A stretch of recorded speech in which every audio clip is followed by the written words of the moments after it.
Okay guys, well let me tell you a story. So a normal day here with my car, you know, I wake up in the morning, I start driving to work, and check engine light pop on my dashboard. Yeah, and obviously nobody wants to see one of those guys, so yeah, I was not happy. So I checked my, right now it's on ignition, but I checked my computer with my fancy tool, and this is what happened. Basically, we got a code P013E00 stored, and that means the Richlin switch over of oxygen sensor 2 cylinder bank 1 is delayed, and that's why we have this guy right here, which is an O2 sensor, or as of all of you guys, it's an oxygen sensor. So bank 1 stage 2, I think I have a picture on my phone that I can show you guys, but in the same time I'll upload that picture right up here so you guys can see it. It came from a forum. It's not my original picture, but you guys can see it from the picture. It's basically on the bottom on this side, bottom left, I guess you can call it. So yeah, or at least that's what I'm hoping, because I read online and they explain is either you have a leaky fuel injector that leaks into the car and creates the hesitance of your car, or have a bad oxygen sensor. So I hope it's a bad oxygen sensor, because if not, boy oh boy. So today we're gonna tackle that and we're gonna swap this oxygen sensor. So let's do it.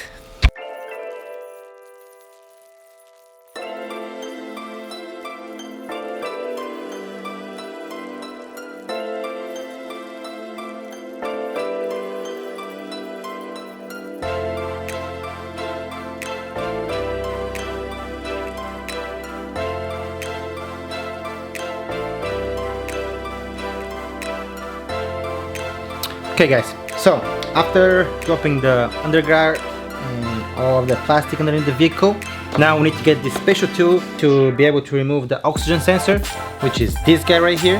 Well, I guess you can do it with a 22mm wrench, or this is what I did. I just went to the local O'Reilly or AutoZone or one of those, stores where you can rent a tool. So this is what I did. Went and I got this guy right here. I hope you guys can see that number. Boom, right there. So you just basically go in there and be like, hey, can I rent, an O2 removable tool or sockets, wherever, and then boom, that's what you guys get. So the idea is, you guys can see how they have a notch, because I'm gonna show you now underneath the vehicle, but the idea is when this is connected, we need to get from the top, slide it down, all the way down, then get it right there, and then, now you guys can see, you can turn it back and forward. So that's the idea, and this is the actual sensor. Brand new sensor. So, boom, boom. So now let's go underneath the vehicle and let's swap it real quick. Okay guys, so this is bottom right side, so this is the passenger side on this end. So right here, bank 1, sensor number 2, which means this guy right there. So this is the sensor number 2. Sensor number 1 is right up there, up top. I don't know if you guys can be able to see it, but it's right up there. So let's hope that we'll never need to do that. But yeah, it's right up there. So this is the sensor right here. So now we have to see how we can do this. So basically, we need to slide this socket right there. Yeah, I don't know. I guess something like that.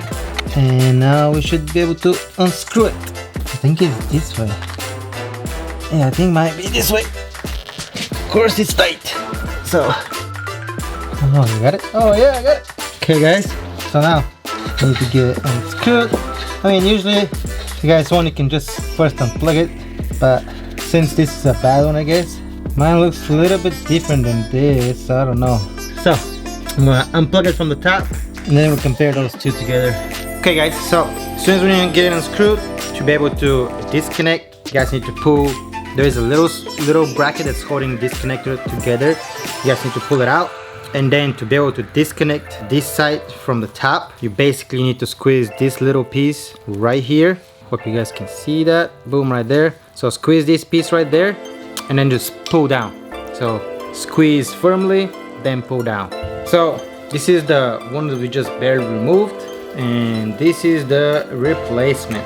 So the wires seems like they're too long, but yet again, I don't know, I'm not a mechanic. So yeah, and then the front, let me show the front. You guys can see right there, there's the two difference. This guy is the old one, this guy right here is the new one. So yeah, really I hope that I ordered the right part. I mean, yet again I went to FCP Euro, I typed in, and this is what it came out for an oxygen sensor. So cross my fingers because it's the right one, because if it's not, boy, we are screwed big time. I mean, yeah, I don't know. Again, cross my fingers, cross my fingers. Okay, so let's put it in and yeah, see how it is. Yeah, let's go. Okay guys, I just wanted to show you what I'm talking about with the connector. So hopefully you guys can see that up there. So it's pretty tight, but the bracket is right here in the back. So basically this guy's gonna plug it in up there, and then we need to push it back into place so it's not moving or anything. But first thing first, we need to screw this guy back in, because if we connect it first, then you know the wire's gonna get all twisted, and we don't want to do that. So now when we screw it in, we have to twist the wires as well. Let's see what I'm talking about. Make sure you spin the wires. Okay, now let's get it tight.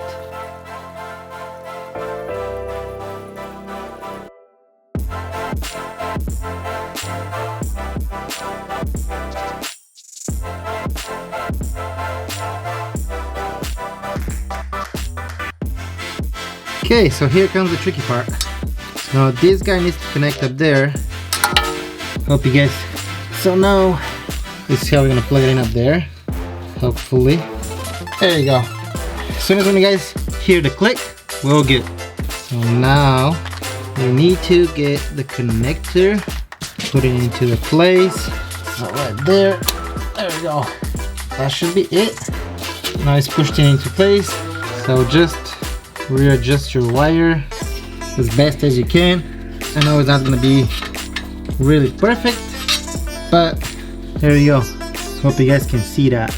Let me see if I can get you closer. I don't know if you guys really see it up there, and the connector is right in there. You guys see it? Okay guys, so we got the sensor replaced and put all of the under guards and everything is so good. Now instead of resetting the computer, you know, usually that can go, you know, it can go that route, but I'm thinking I'm gonna just drive for a little bit and I'll let you know if the error goes away. I'm pretty sure, I mean, I hope it'll go away, but I guess we're gonna find out later. I'm gonna put a comment underneath this video, you know, for you guys, and let you know if the problem goes away. So yeah, you guys need to stay tuned and don't forget to smash the like button, because this is another success. You know, you guys just saw how we can replace this oxygen sensor. And then don't forget to subscribe to my channel. You know, if you guys like videos like this, I'm still rebooting my BMW 335i, still work in progress. And yes, like I said, you know, I didn't expect anything to break on my car, but you know, this is my main vehicle going back and forward to work. So yeah, had to do what I had to do. So yeah, buddy, once again, don't forget to subscribe to my channel, and I'll see you on the next one. Ciao.